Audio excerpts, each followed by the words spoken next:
અમારી પ્રિયંકા 8 વાગે ઉઠે, 9 વાગે ઉઠે, 10 વાગે ઉઠે, 11 વાગે નહીં ઉઠે. પારુલબેન કહે છે કે હું પણ એની સાથે 11 વાગે ઉઠીશ. સાંભળો, ચા બનાવી દેજો. 8 વાગે ઉઠશે, 9 વાગે ઉઠશે, ચા બનાવી. સાંભળો સાંભળો, અમારા પારુલબેન શું કહે છે ખબર છે?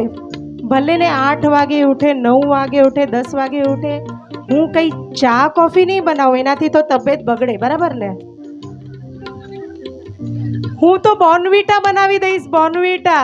સાંભળો, 8 વાગે ઉઠશે, 9 વાગે ઉઠશે, બોર્નવીટા બનાવી દેજો.